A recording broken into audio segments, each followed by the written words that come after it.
कि नसबंदी की हुई बीज से देश की बांझ खेती करने का प्रयास है। इस राज्य के भीतर 10 लाख सरकारी नौकरी चाहिए, यह मुद्दा है हमारा। हम एक वक्त नहीं बता सकते कि कब हम कामयाब होंगे। कोई ऐसा वर्ष नहीं रहा हो कि जिला मुख्यालय पर 3 से 4 बार मैं किसानों के पक्ष में धरना नहीं दिया हूं। जीएम सीड फसल का देश में लगातार विरोध हो रहा है, खासकर हाइब्रिड सरसों की फसल को लेकर देश में किसानों के साथ नेताओं का भी विरोध जारी है। वहीं इसी क्रम में आज राजधानी पटना में आरजेडी विधायक एवं पूर्व में रहे कृषि मंत्री बिहार के सुधाकर सिंह ने प्रेस कॉन्फ्रेंस किया। इस दौरान उन्होंने बात करते हुए जानकारी दी कि विदेशी कंपनियां जीएम सीड फसल को लेकर देश के अधिकारियों के माध्यम से जो है लगाना चाहते हैं, लेकिन जो सुधाकर सिंह है उन्होंने कहा कि जीएम सीड फसल भारत के किसानों के लिए सही नहीं है। वहीं उन्होंने साफ कहा है कि इस फसल का कोई बीज नहीं होता। सुधाकर सिंह ने कहा है कि बिहार सरकार के कुछ निकम्मे अधिकारियों की वजह से जो है इसे दोबारा बिहार में लागू कराने की कोशिश की जा रही है। वहीं क्या कुछ कह रहे हैं बिहार के पूर्व कृषि मंत्री रहे और राजद विधायक सुधाकर सिंह, वो सुने आप लोग। 2015 नवंबर उसका शुरुआत करने का समय है। मैं 5 दिन बाद 20-21 तारीख तक मैं विस्तृत रूप से बिहार से रिपोर्ट मंगा करके धान खरीद के सवाल पर अगर कोई बदलाव नहीं हुआ तो मैं आपके भी सामने, प्रेस के सामने भी मैं आपके सामने प्रस्तुत होऊंगा।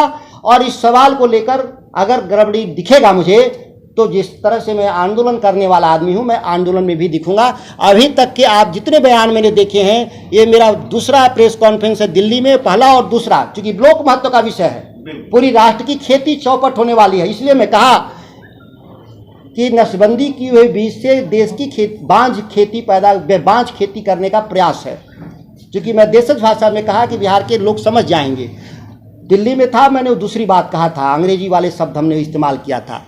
लेकिन इस सवाल को लेकर आएंगे और मैं तो मंच से बोलता हूँ, कोई सवाल पब्लिक मीटिंग में बोलता हूँ। पब्लिक मीटिंग आंदोलन ही होता है। हम एक उस पर भी बात करेंगे हम लोग। क्या हम जितनी मांगे करते हैं वो पूरी न होने की संभावना से मांगे समाप्त हो जाती हैं। इस राज्य के भीतर 10 लाख सरकारी नौकरी चाहिए, यह मुद्दा है हमारा। हम उन मुद्दों पे आगे बढ़ रहे हैं। हम उसमें कितना कामयाब होंगे ये वक्त की बात है। काम तो हम कर रहे हैं। ठीक उसी तरह से किसानों के सवाल पे राष्ट्रीय जनता दल का जो मुद्दा, उस पर हम काम कर रहे हैं। हम एक वक्त नहीं बता सकते कि कब हम कामयाब होंगे, लेकिन निश्चित तौर पर हम कामयाब होंगे, मैं आपको विश्वास दिलाता हूं। सर, वो संगठन की बात तो नहीं हो रही है। किसानों का संगठन कहाँ तो आप लोग क्यों नहीं कोशिश कर रहे हैं? आप मैं कह रहा हूं कि हम कहाँ नहीं संगठन चला रहे हैं। हम कब आंदोलन में नहीं थे? आश्चर्यजनक रूप से वो आप सवाल कर रहे हैं जो आपको जानते हैं कि पिछले मैं 17 सालों से कोई ऐसा वर्ष नहीं रहा हो कि जिला मुख्यालय पर 3 से 4 बार मैं किसानों के पक्ष में धरना नहीं दिया हूं। रोहतास में, कैमूर में, बक्सर में, ये इतिहास है। अब आपने मीडिया के बंधु ने कितना चलाया, उसको नहीं चलाया, कवर किया नहीं किया, वो आपका सवाल है। अब उस समय लोकल अखबारों की कतरन में दिखा दूंगा कि कितना मैं धरना दिया हूँ, आंदोलन किया हूँ और मैं कामयाब रहा हूँ। मैं अभी भी कह रहा हूँ कि ये जीएम सीट के सवाल पर मेरे प्रेस कॉन्फ्रेंस के बाद मंत्रालय ने इस फाइल को विड्रॉ कर दिया है, अनुमति नहीं दिया है, मैं कह रहा हूं। लेकिन अगला सवाल है कि वो कौन निकम्मा अधिकारी था जो माननीय मुख्यमंत्री के निर्देश की अवहेलना करते हुए अनुमति वाली फाइल मंत्रालय तक भेजने का प्रयास किया। एक ये सवाल है। दूसरा सवाल, चूंकि यह मामला देश का है, केवल बिहार का नहीं है, और माननीय बिहार के मुख्यमंत्री जी ही इस मामले में हमेशा लीड लिए हैं, तो मैं चाहता हूं कि माननीय मुख्यमंत्री जी तत्काल प्रधानमंत्री को पत्र पुनः लिखें और जो देश में जो जीएम सीट की जो अप्रेजल कमेटी है उसका विरोध पुनः दर्ज करें। इस काम के लिए मैंने आज उनको पत्र लिखा है और मुझे पूरी उम्मीद है कि उनके विचारों में कोई बदलाव नहीं आया होगा। जिस तरह से हम लोगों को 30 साल के बाद भी विचारों में बदलाव नहीं है, तो माननीय मुख्यमंत्री जी को भी 10-11 सालों में कोई बदलाव नहीं होगा। मैं इस उम्मीद पर अभी भी कायम हूँ जब तक कि उनका अगला कोई फैसला नहीं होता है। इससे रिलेटेड पूछते तो अच्छा रहता ना।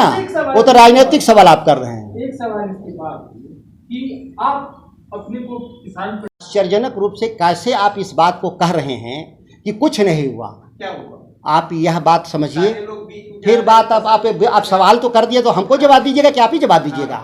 आश्चर्यजनक है। आप सवाल आपके समाप्त हो गए तो मैं बोलूं? आपको मैं बता रहा हूं कि 90 के दशक में जो डंकल ड्राफ्ट था, जो WTO रिजीम आने से पहले जो ड्राफ्ट था उसको बोलते हैं डंकल ड्राफ्ट, जिस पर निगोशिएशन जब हुआ तो वह जनरल ट्रेड एग्रीमेंट था। तो जनरल ट्रेड एग्रीमेंट में एग्रीकल्चर को बाहर करवाने में सफल रहे हम लोग जैसे लोग, देश और दुनिया के जो लोग थे, तीसरी दुनिया के लोग, किसानों के हक में लड़ने वाले। आपको अच्छी तरह से मालूम है कि WTO में हम एग्जम्पशंस ले लिया कि एग्रीकल्चर का पर भविष्य में जो रणनीति तय करेंगे वह देश की सरकार करेगी, और इसीलिए हमको 300% आयात कर लगाने का अधिकार मिला, और इसीलिए अभी भी देश की खेती बची हुई है और हम निर्णय करते हैं कि हमको क्या करना है, नहीं करना है। तो आप कह रहे हैं कि हमने क्या हासिल किया? हम दुनिया के लड़ करके हमने हासिल किया किसानों के हक के लिए इस देश में, यह साक्ष्य है।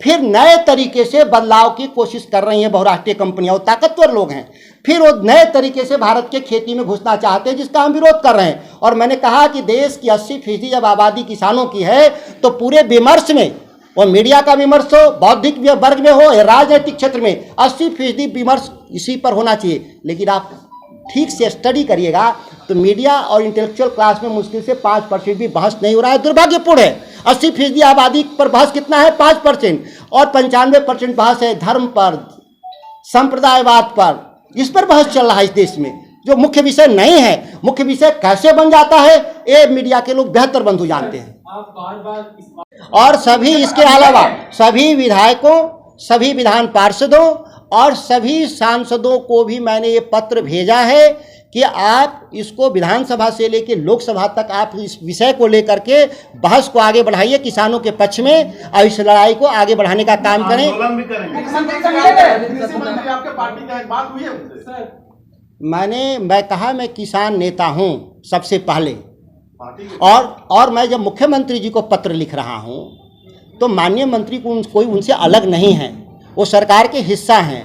और जहाँ तक बात है, मुझे अच्छी तरह से मालूम है कि माननीय मंत्री ने उस फाइल पे दस्तखत करने से इनकार कर दिया है। मैं उनको साधुवाद और बधाई देता हूँ। मुख्यमंत्री से मिलेंगे आप इस मामले में? मैं पत्र भेज रहा हूँ, ये मैं मिला, और मिलने का कोई साक्ष्य नहीं होता, लेकिन जो मैं लिखा हुआ वो साक्ष्य है, इसको नहीं मिटाया जा सकता है।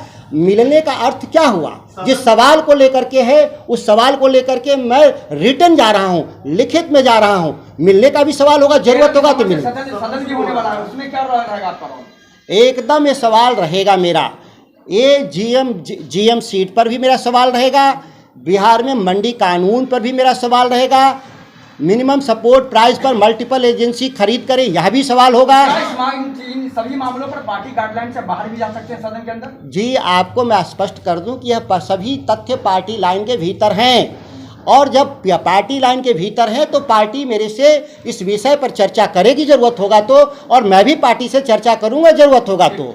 यह विषय हमारा अंदरूनी है जिसको हम इसको सुलझा लेंगे। सवाल उठाते हैं, कौन वो लोग हैं जो कृषि डिपार्टमेंट में बैठे हुए हैं, अपना फायदा सोचते हैं, और क्यों कार्रवाई उन पर नहीं हो रही है? मैं अभी भी कह रहा हूँ, मैं बार बार सवाल उठाऊंगा आगे भी।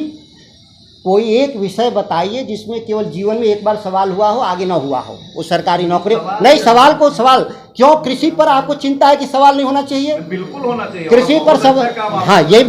और सबसे बड़ा है कि जब राज्य की आबादी 80% जब किसानी करती है तो देश, इस राज्य में बहस में 80% किसान होना चाहिए। क्या इस मीडिया वर्ग से लेकर जी।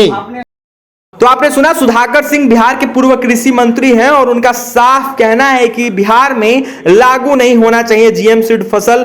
वहीं बता दें आपको कि लगातार विरोध हो रहा है, तो वहीं सुधाकर सिंह ने भी इसका विरोध किया है। और वहीं मुख्यमंत्री नीतीश कुमार ने जीएम सीड फसल को बिहार में नहीं लागू करने का जब निर्णय लिया था, तो आखिरकार अधिकारी यह प्रयास क्यों कर रहे हैं कि फिर से एक बार जीएम सीड फूड जो है जो बिहार में लागू हो। तो वहीं बता दें आपको कि फसल को लेकर जो है तमाम बातें कह रहे सुधाकर सिंह ने साफ कह दिया है कि आने वाले शीतकालीन सत्र में जो है हम आवाज उठाएंगे। तो वहीं उन्होंने कहा है कि इस दौरान सदन में आवाज उठाते हुए जीएम सीड फसल को लेकर जो तमाम बातें हैं वो कह रहे थे सुधाकर सिंह। तो वहीं बता दें आपको कि विधायक बिहार सभी सांसदों और मुख्यमंत्री को पत्र भी लिखे हैं। तो वहीं जीएम सीड फसल का विरोध करें, ऐसा बात भी सुधाकर सिंह ने कहा है। तो फिलहाल सुधाकर सिंह की तमाम बातें आपने सुनी है। वहीं और भी तमाम खबरों के लिए NBC 24 के साथ बने रहें। बहुत बहुत धन्यवाद।